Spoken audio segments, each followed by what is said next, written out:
If you're looking to get your feet wet with scuba diving, you'll need to know a thing or two about scuba diving equipment. Beginners often ask, what equipment do I need for scuba diving?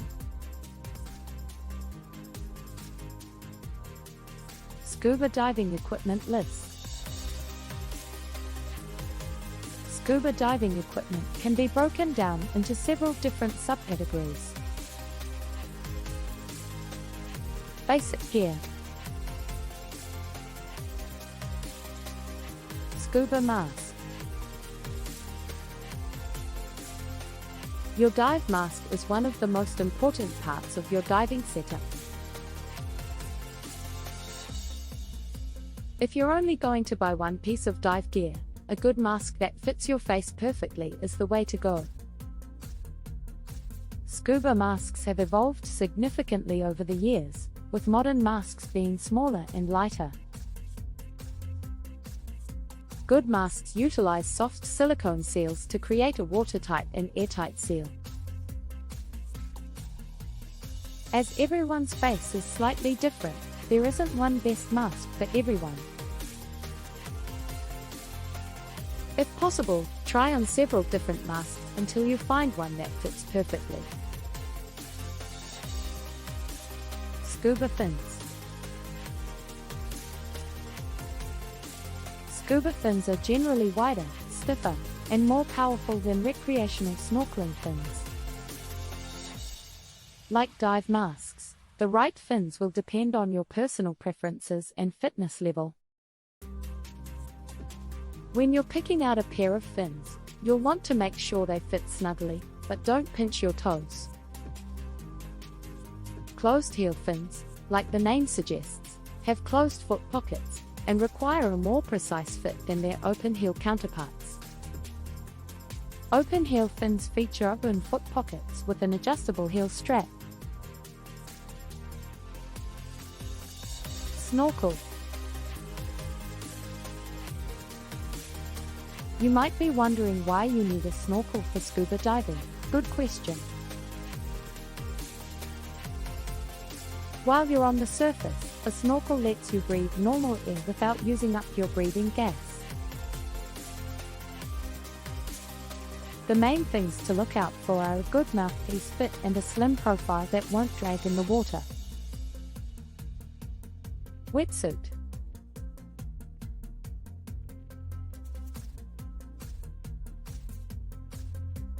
Wetsuits used for scuba diving come in several different types, depending on the water temperature and use case.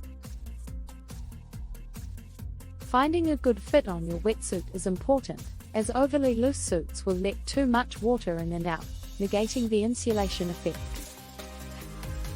When you're deciding on a suit, you'll want to match the neoprene thickness with your local water temperature. General guidelines for picking out the right wetsuit thickness: 2 mm, 62 degrees to 68 degrees Fahrenheit, 3 mm, 58 degrees to 63 degrees Fahrenheit, 4 mm, 52 degrees to 58 degrees Fahrenheit, 5 mm, 43 degrees to 52 degrees Fahrenheit, 6 mm plus, 42 degrees Fahrenheit and below.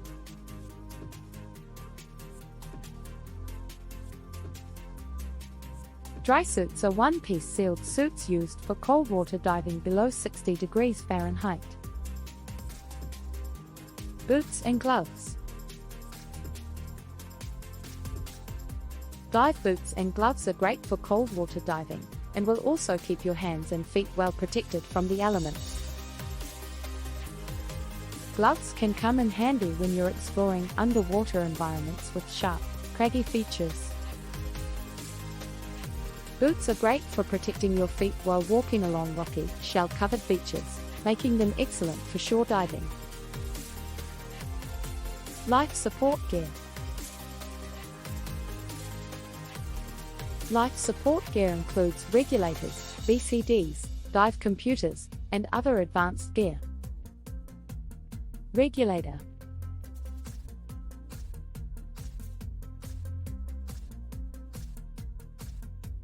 Diving regulators are used to control the pressure of breathing gas while diving.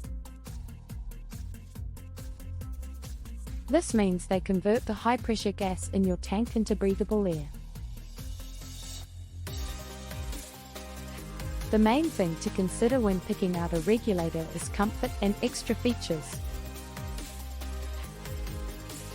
Extra features to be on the lookout for are environmental sealing for cold water diving functionality and swiveling hose functionality.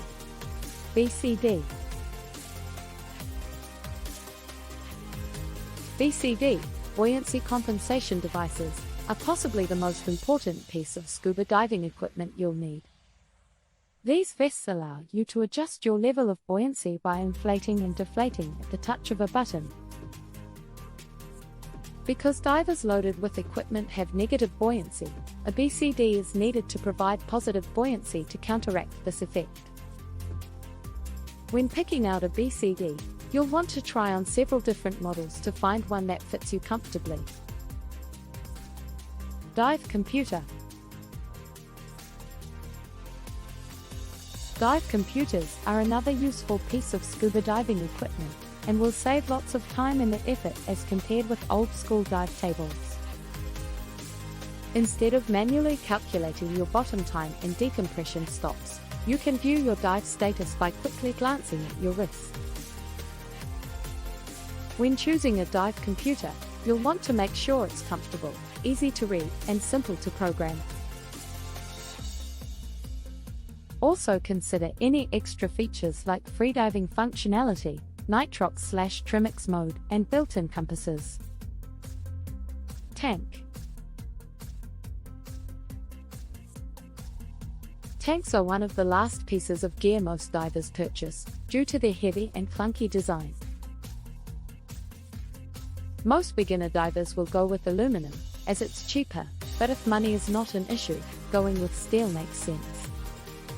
Typical full-sized scuba cylinder capacity is between 40 and 100 cubic feet, with the most common size being 80 cubic feet. If you're interested in deep diving, then you'll also need to make sure the tank is compatible with nitrox/trimix use.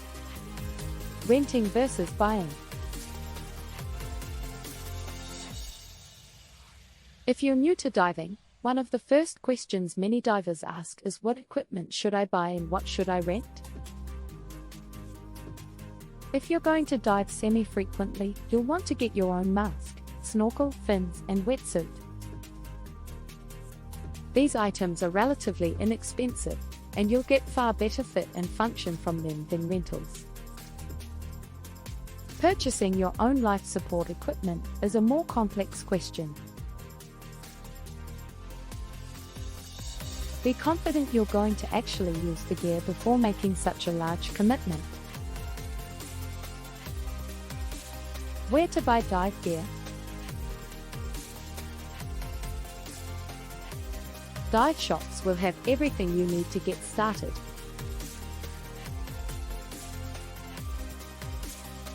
You will be able to book dives, get gear service, rent dive equipment, and get the opportunity to try out gear and test it out before making a purchase.